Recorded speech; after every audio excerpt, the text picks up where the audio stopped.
ସକାଳୁ ଉଠି ଜପନ୍ତୁ 4 ଅକ୍ଷର ବାଲା ଏହି ଚମତ୍କାରୀ ମନ୍ତ୍ର। ରାତାରାତି ଆପଣ ହୋଇଯିବେ କୋଟିପତି। ତେବେ ଆସନ୍ତୁ ଜାଣିବା ସେହି ଚମତ୍କାରୀ ମନ୍ତ୍ରଟି କ'ଣ ରହିଛି। ତା ପୂର୍ବରୁ ସବସ୍କ୍ରାଇବ୍ କରିନିଅନ୍ତୁ ଓଡ଼ିଆ ଅମୃତବାଣୀକୁ ଏବଂ ପାଖରେ ଆସୁଥିବା ବେଲ୍ ଆଇକନ୍ଟିକୁ ପ୍ରେସ୍ କରିନିଅନ୍ତୁ। ପ୍ରାୟତଃ ଆପଣ ଦେଖିଥିବେ କି କେତେକ ଲୋକମାନଙ୍କ ଘରେ ଅଚାନକ ସବୁ କାର୍ଯ୍ୟର ବିପରୀତ ପରିଣାମ ଦେଖିବାକୁ ମିଳିଥାଏ। କିଛି କାମ ପୁରା ହେଉ ହେଉ ବନ୍ଦ ମଧ୍ୟ ହୋଇଯାଏ। କୌଣସି ବି କାମ ତାଙ୍କ ଇଚ୍ଛା ଅନୁସାରେ ହୁଏ ନାହିଁ। ଘରର ସ୍ଥିତି ଏମିତି ହୋଇଯାଇଛି, ନିଜ ଘରେ ରହିବାକୁ ଭଲ ଲାଗୁନଥିବ, କୌଣସି କାମରେ ମନ ମଧ୍ୟ ଲାଗୁନଥିବ, ଆପଣଙ୍କୁ ସବୁବେଳେ ଖରାପ ଚିନ୍ତାଧାରା ମଧ୍ୟ ଆସୁଥିବ, ଦିନ ସାରା ଟେନସନରେ ରହୁଥିଲେ। ସବୁଦିନ ସକାଳୁ ଉଠି ଆପଣ ଏହି ଶବ୍ଦଟିକୁ ନିଶ୍ଚିନ୍ତ ଭାବରେ କୁହନ୍ତୁ। ଏହାଦ୍ୱାରା ଆପଣଙ୍କର ସବୁ ଇଚ୍ଛା ପୁରା ହୋଇଯିବ। ଭଗବାନ ଶିବ ଆପଣଙ୍କ ଉପରେ ପ୍ରସନ୍ନ ହେବେ। ବିନା ପୂଜାପାଠରେ ଆପଣଙ୍କୁ ସବୁ କିଛି ମିଳିବ, ଯାହା ବିଷୟରେ ଆପଣ ଚିନ୍ତା ବି କରିନଥିବେ।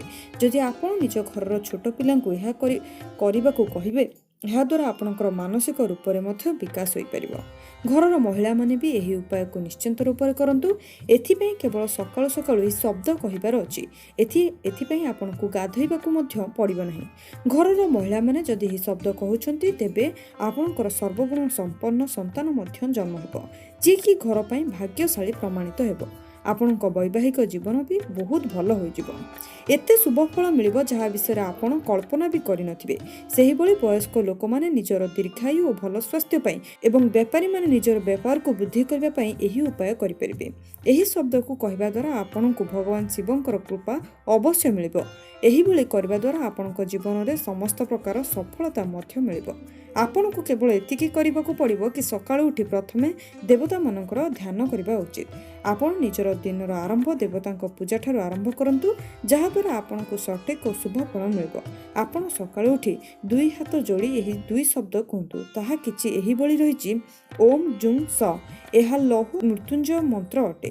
ଏହି ମନ୍ତ୍ର ଜପ କରିବା ଦ୍ୱାରା ଆପଣଙ୍କ ଜାତକରେ ଯାହା ବି କିଛି ଦୋଷ ଅଛି ତାହା ଦୂର ହୋଇଯିବ। ନିଜର 2 ହାତକୁ ଯୋଡ଼ି ଏହି ମନ୍ତ୍ରକୁ ମଧ୍ୟ ଜପ କରନ୍ତୁ, ଯେମିତିକି କରାଗ୍ରେ ବସତେ ଲକ୍ଷ୍ମୀ, କର ମଧ୍ୟେ ସରସ୍ୱତୀ, କର ମୂଳେ ତୁ ଗୋବିନ୍ଦ, ପ୍ରଭାତେ କର ଦର୍ଶନ।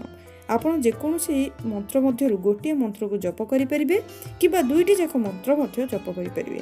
ଏହି ମନ୍ତ୍ର ସକାଳେ ଉଠି ଜପ କରନ୍ତୁ, ନିଶ୍ଚିନ୍ତ ଆପଣଙ୍କ ଜୀବନରେ ପରିବର୍ତ୍ତନ ଆସିବ। ତେବେ ଆଶା କରୁଛି ଆପଣମାନଙ୍କୁ ଆଜିର ଏହି ଭିଡ଼ିଓଟି ପସନ୍ଦ ଆସିଥିବ।